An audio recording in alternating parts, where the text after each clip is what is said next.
The snow soaked through Deputy Eli Vance's knees as he pressed both hands into his partner's fur, the warmth seeping away too fast.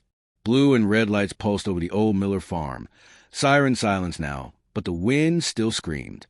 Somewhere behind him, voices shouted, orders, threats, maybe prayers. But Eli heard only one thing. Don't let them take him. The words had barely come from his own lips, but they burned like a promise. Ghost's breath came in short puffs. His muzzle streaked with blood, not his own. And though his body trembled, he hadn't left Eli's side. Not once. The wind always sounded different in Lockhart County. Eli Vance had grown up just 5 miles from the county line, but something about this stretch of pine-covered hills always made his skin itch. Maybe it was how the woods pressed too close to the road, or how the snow fell heavy and fast like it wanted to bury things. Secrets. Mistakes. The sheriff's radio crackled to life as Eli and Ghost cruised the old highway in a patrol Tahoe, tires whispering over ice patches. Unit 3, copy. Disturbance reported off Bay Ridge near the Miller place. Male subject, armed. Possible domestic. Eli grabbed the mic, copy. Unit 3 en route. Ghost stirred in the passenger seat. Ears up, he always knew when something changed. The way a seasoned cop does. The Miller place sat a quarter-mile off the main road. The driveway little more than 2 ruts cut through the snow. The house was an old clapboard thing, beaten and bowed from years of mountain winters. A porch light swung in the wind. Someone had left the front door wide open. Eli parked at an angle, his eyes scanning for movement. Nothing but the softness of falling snow. He stepped out slowly, rifle slung low, hand on his sidearm. Ghost followed, silent, low to the ground. Sheriff's office. Eli called. We got a call. Anybody home? Something clattered inside. Then silence again. Eli motioned to Ghost, and the K-9 moved ahead, nose low, steps measured. The leash was unnecessary by now. They trusted each other more than anyone else in the world. Inside, the heat had been off a long time. Ice rimmed the window panes, and the air reeked of sweat and old with smoke. In the living room, a shattered lamp lay across a rug stained dark. Then came the sob, a small one barely audible. Eli turned toward the hallway and stepped lightly. Ghost froze ahead of him, then bristled. Gunshot. Close. Too close. Eli hit the floor. Ghost didn't. He lunged. From the corner of his eye, Eli saw the muzzle flash again. He heard Ghost snarl, a sound deep and violent. Another shot, then a scream. By the time Eli made it to his knees, Ghost had taken the man down. Blood was spreading across the hardwood. But the suspect's pistol had skittered away into the darkness. Stay down. Eli shouted, weapon raised. Don't move. The man groaned, a mixture of pain and anger. You don't know what you're protecting, he said, coughing red into his hand. That dog's just a tool. You're all tools. Eli kept his aim steady. But something in the man's voice made his stomach twist. The way he looked at Ghost, not like an attacker, like he was trying to reclaim something. Ghost, Eli said. The K-9 obeyed instantly, though blood dripped from his shoulder. Backup arrived 10 minutes later. Too late, as always. The man's name was Jackson Dwyer. Former military, dishonorably discharged. No record in the county, but Eli noticed the way Sheriff Talbot went quiet when the name came across the radio. You know him? Eli asked. Talbot lit a cigarette despite the wind. He used to run dogs overseas. Special contract work. Intel said he lost one. Wouldn't shut up about it. Said the government took something from him. Which dog? Talbot looked sideways at Ghost, then didn't answer. Later that night, Eli stood in the veterinary room behind the station, watching as Doc Reynolds stitched Ghost's shoulder under a yellow heat lamp. It's shallow, Doc said. Missed the bone. He'll walk it off in a week. Eli stroked Ghost's head. The dog leaned into it, eyes half-lidded, trusting. But the words echoed in Eli's mind. That dog's just a tool. You're all tools. And something worse. You don't know what you're protecting. They found the kid 2 hours later. A neighbor called in about movement behind the shed out by the Miller's barn. Deputies found a boy, maybe 5 years old, wrapped in a stained parka, knees drawn to his chest, eyes wide. No name, no words, just silence. He wouldn't let anyone near him until Ghost came. The K-9 limped over, slowly, carefully. The boy didn't flinch. He reached out a hand, fingers trembling, and buried it in Ghost's fur. And for the first time he spoke. Don't let them take him. The next morning, everything changed. Talbot called Eli into his office. State's taking the boy, the sheriff said, flipping shut a leather file. Already. Eli asked, we don't even know who he is. Talbot leaned forward, his voice quiet. That's the problem. No records. No DNA match. No missing persons. Either someone scrubbed him from the system, or he was never supposed to exist. Eli frowned. You think Dwyer was hiding him? I think Dwyer was protecting him from someone worse. And now that he's in custody, they'll come looking. For the boy. Talbot hesitated, then nodded. And maybe the dog. That night, Eli couldn't sleep. He sat on the floor of his living room, watching Ghost snore lightly by the wood stove. The boy, still unnamed, slept upstairs, curled in an old sleeping bag, cradling Ghost's chew toy like it was armor. The snow thickened outside, swallowing the roads, the trees, the lines of connection to the outside world. Ghost stirred and stood. Then came the sound, faint at first, an engine idling too long for comfort. Then headlights. Too many. Eli reached for his weapon. The boy's voice came from upstairs, small and urgent. They're here. The second truck didn't turn its headlights off. It idled just beyond the front gate, its tires hissing against the ice gravel, exhaust curling like breath from some monster's mouth. Eli watched from the narrow window, crouched low behind the faded curtains, his service pistol pressed tight in his palm. The boy clung to Ghost's neck behind him, both of them trembling in sync. 3 men stepped out. No uniforms, no badges, no announcements, just gloves, dark coats, and the kind of posture that says we've done this before. One held something long, maybe a case, not a gun yet, but close. Eli's phone had no signal. Not surprising. This part of Lockhart County barely had running water in winter, much less a cell tower worth anything. He whispered, stay down, don't make a sound. The boy didn't move, but Ghost growled low, not loud, just enough for Eli to feel it in his bones. Outside, the men didn't knock. They moved around the perimeter in practice lines, checking windows, counting rooms, blocking exits. Eli's first instinct was to go loud, call it in, start a shootout. But his second instinct, older, deeper, whispered, wait, watch, learn. That second instinct had kept him alive in Afghanistan. It hadn't saved his friends, but it had let him bring them home. He moved the back door. Locked. Boarded, too, from the last break-in 3 winters ago. Then the front knob turned. Click. A pause. Then a voice, smooth as melted steel. Deputy Vance, we're not here for you. Eli froze. Open the door. We can have a conversation. Civil, no one needs to get hurt. No dialect. No accent. Too clean for someone local. You're on private property. Eli called back. This is sheriff's business. Leave. A long pause. Ghost was never yours. The boy stiffened. Ghost let out a sharper growl. You've been carrying someone else's weight a long time. The voice added. It's time to hand it over. Then a window shattered. Eli fired once, warning shot, into the frame of the front door. The blast echoed like thunder in the tiny home. The boy screamed. Ghost lunged toward the sound of glass. Another crash from the back. They were trying to flank. Eli made a split-second decision and grabbed the boy, tossing a blanket over him like a shield, and pulled him into the crawl space beneath the stairs. Stay here, he whispered. No matter what happens. Ghost followed but stopped halfway, nose to the air. Then he turned back toward the kitchen. Eli hesitated. Ghost, no, stay with. But the K-9 bolted. Moments later, there was a scream, guttural, human, and a heavy thud. Then silence. Eli crept through the hallway, pistol raised. The kitchen door hung open, swinging in the breeze. Snow swept in across the tile. Ghost stood over one of the men, chest heaving, muzzle slicked with blood.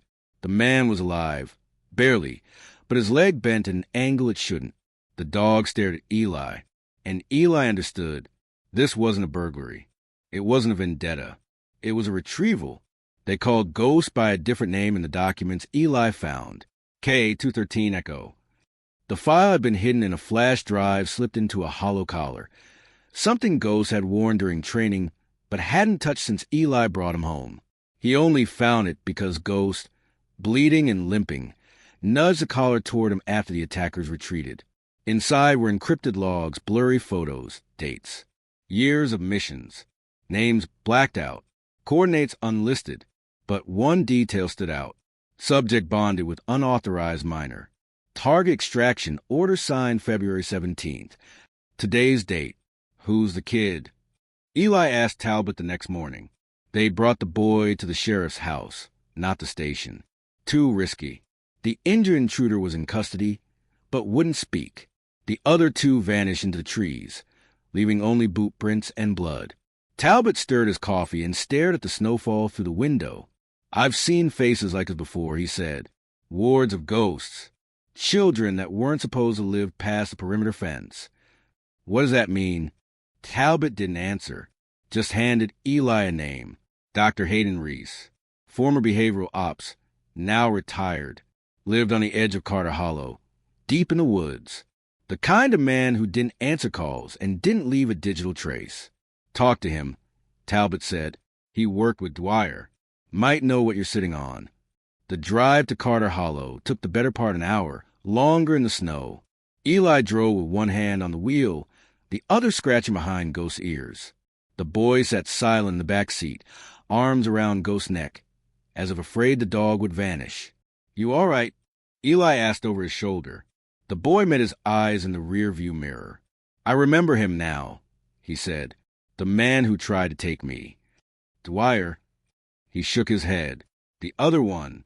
He used to wear white. His voice was cold. He made Ghost hurt other dogs. Eli's stomach sank. Dr. Reese didn't answer the door. Didn't need to. Ghost sniffed the air and sat. The man appeared on the porch seconds later, shotgun lowered but not drawn. He was thin, older than Eli expected, with eyes that looked like they'd seen too much but still cared too little. You brought Echo. He goes by Ghost now, Eli replied. Reese nodded. He remembers me. I can tell. Eli motioned toward the boy. Why are they after him? Reese stared at the child for a long moment, then sighed. Because he's the reason Echo stopped following commands. Because he's the one thing the program couldn't predict. What program? Reese stepped back and gestured toward the house. Come in. I'll show you. The documents filled a dusty safe room in the basement. Old training logs, behavioral studies, scans, medical records, of children, of dogs, of what they did together when no one else watched. The program was called Umbra Unit, Reese said. Experimental pair bonding between rescue dogs and orphan children, designed for deep cover reconnaissance. They'd live off-grid. No ties. No trace. Assets without fingerprints. Eli leafed through a folder. A photo caught his eye. 2 cages. One with a small boy, face hidden in shadows. The other with a dog that looked exactly like Ghost. They were going to terminate him, Reese added. The boy said he made Echo unstable. Emotional. Because he cared? Because he refused to attack when ordered. They left before nightfall. Eli didn't speak for most of the drive. Neither did the boy. But Ghost rested his head on the boy's knee, his eyes closed, breathing steady. Safe for now. When they reached Eli's cabin on the edge of the county line, the sun had dipped beneath the horizon. The wind carried the sound of distant engines again. This time, Eli didn't reach for his gun. He reached for the phone and called in a favor. From someone he swore he'd never speak to again. Yeah, it's me, Eli said when the voice answered. I need an off-the-books extraction. A pause. Then, you sure about this, Vance? Eli looked at the boy, then at Ghost. They'll kill him, both of them, unless we disappear. The voice on the other end exhaled slowly. You'll owe me. I already do. At midnight, headlights cut across the ridge behind the cabin. Not enemies. Not yet. A black SUV pulled up, engine quiet. A woman stepped out, former CIA, if Eli guessed right. She wore civilian clothes, but everything about her screamed protocol and precision. Eli Vance, she said. This is the last place they'll look. You have 20 minutes. Thank you, he said. The boy stepped toward the SUV. Ghost beside him. Then the boy stopped. Look back. Don't let them take him, he whispered again. Eli knelt, hugged him tight, whispered something back that only the boy heard. Ghost turned one last time and nuzzled Eli's face. Then he was gone. Eli stood alone in the snow until the taillights vanished into the trees. Somewhere deep in those woods, a second life was beginning, one worth protecting, even if it meant letting go. The wind hadn't let up in 2 days. It screamed through the bare branches like some warning the forest couldn't stop repeating. Eli hadn't left the cabin since the boy and Ghost disappeared into the dark that night. He hadn't spoken to anyone either, not even Talbot, not even himself. He just sat at the edge of the porch, boots planted in snow turned to crust, rifle across his lap, watching, waiting, listening, because silence had to wait now. And when it finally broke, he knew it wouldn't be gentle. They came at dawn. No headlights this time. No voices. Just 4 black-clad figures rising from a tree lean, like shades from some old battlefield. The lead man didn't bother with subtlety. He stepped forward, weapon in hand, but lowered, and pulled off his balaclava. Eli recognized him. The second man from the night Ghost was shot. You're alone, the man said. Looks like it. No dog. No kid. That's good. That's clean. Eli said nothing. The man's mouth twitched, somewhere between a smile and a threat. You were just a courier. That's fine. That's manageable. But we need to make sure you didn't copy anything. Eli stood, slowly. You're not here to check my laptop. The man chuckled. You're right. Then raised his weapon. The first shot missed. Eli had already dropped behind the porch post, rifle barking once, twice, splashing red across the nearest attacker's jacket. The third man flanked right. Smart. Trained. But Eli had the high ground. More importantly, he knew something they didn't. Ghost wasn't far. He could feel it. He could hear it. A single bark echoed through the woods. Far, then closer, then terrifyingly near. And then came the screams. 1, 2, then silence. Then, thud. A body dropped onto the porch steps like wet lumber. The lead man, now alone, turned to run. Too late. Ghost tore out of the underbrush, like a specter. No barking. No warning. Just teeth and momentum and purpose. Eli lowered his weapon as a man hit the snow, pinned by 80 pounds of fury. Enough. Eli called. Ghost froze, but didn't let go. Eli walked over slowly, crouched, and looked the man in the eye. You have 2 options, he said. You tell me who's running this, or you become fertilizer. The man spat blood, then smirked. You already know. You just don't want to believe it. Try me. The boy is an experiment. He's a witness. The program didn't end. It evolved. And Ghost, Echo, he's not just a partner. He's a key, a liability, a memory they can't erase. Eli stared at him. Then why didn't they kill him before? The man's voice cracked into a whisper. They tried. Eli burned the bodies that night. The cold masked the smell, and the wind scattered the smoke before it reached town.